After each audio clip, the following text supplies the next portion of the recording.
that all baseballs are hand sewn. Every baseball, every softball that you have either seen, has been hit, or they sell in the store right there are hand sewn.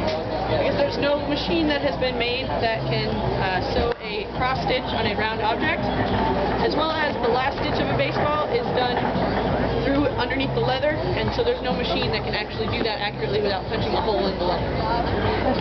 I am doing the last 27 stitches of this baseball. Oh, I'm sorry, by the way, my name's Crystal. How's everybody? Good. It's nice and warm today, huh? Yeah, good. Finally. Yeah. Missed this. Okay, so I'm doing the last 27 stitches here, and it's going to take me about 10 to 15 minutes. There's 108 stitches total in the ball. There's 107 pre-stitched holes, which if you look are the holes that the laces are going through. So the last stitch is not done through any of the pre-punched holes. It's, like I said, underneath the leather. And if you guys stick around for that to see it, I'll show you guys exactly how that's done. So if you guys have any questions in between while I'm talking, just stop me and ask me. It's fine. It takes me about maybe 10 to 15 minutes to do the last 27 stitches. A professional ball sewer, it takes them about 10 minutes to do the whole ball. So they get about 4 to 6 done an hour. I'd be here for like 2 days. Okay, so Rawlings is the official baseball of the major leagues. We are the sponsor, so there's no other baseball brand that's used. All the materials for the baseball are made in America, here in America, and up in towards Vermont. And then once the materials are all made, they're shipped to Costa Rica, and that's where the balls are sewn. There's a factory down in Costa Rica that there's about 300 of these chairs in the factory, and a bunch of people just sewing baseballs. What parts make up the ball? Thank you. Good question. We'll go through that now. Rawlings actually is the company that invented the pill that's in the middle of the ball. Before they had the pill, it was called the dead ball era. It'd be a flat kind of, like if the ball was hit or hit the ground, it'd be kind of flat. It would just end up getting oval shaped and just didn't go very far. So Rawlings invented what's called the pill, which if you guys take a look, you can look in there, and also if you guys want to pass that around, it's a a wood cork center surrounded by 2 layers of rubber. That's nice. So that gives the ball a little bit more bounce, goes a little bit further, gets a little bit more use out of the ball too. Can anybody guess about how many pitches a baseball is good for?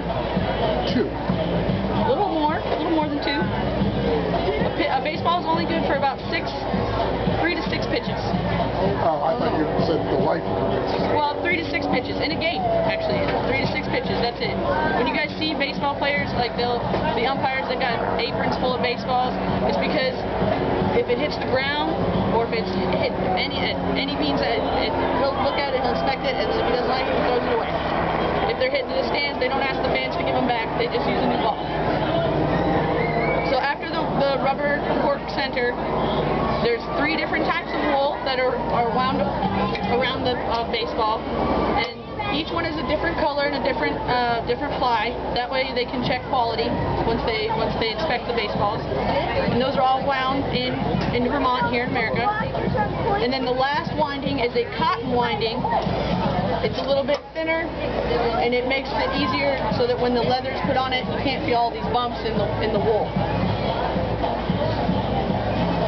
After that, all the materials are shipped down to Costa Rica. They put a slight thin layer of glue around the cotton, and then they put the covers on them. They put them in this little apparatus, and then they get 88 inches of red. Sometimes it's different colors. Most of the time it's the red laces. They cover the laces in wax so that it's easier to go through the leather holes. And then they start sewing. I didn't look at that. The glue they put on the cotton, is it a hot glue or cold glue? I'm pretty sure it's a cold glue. Okay.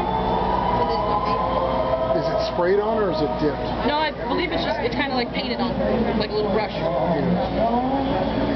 And then after the baseballs are done being sewn, they go through different flattening and smoothing out processes. Like I don't have a machine here that does it, but the machine they have is kind of like a press. The balls are on this round little thing, and then it presses down, and it rolls them around and gets all the bumps and everything out. Because baseball players, especially pitchers, if you see them at the mound, they're sitting there and they have the ball and they're going like this. And it's because they're looking for where they can use to find any kind of a bump or the last stitch of the baseball, because they want to use that to their advantage. So it's very, very important that they can't feel that.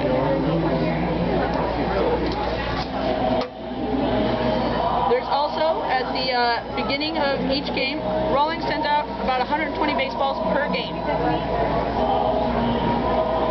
So the equipment manager takes the stuff to get balls ready called Lena Blackburn mud.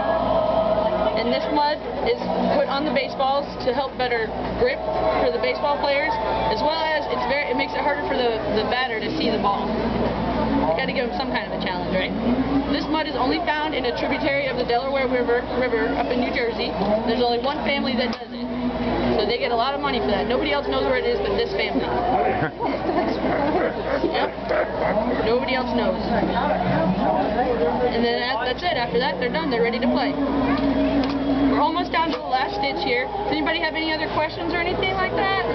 Is there a book that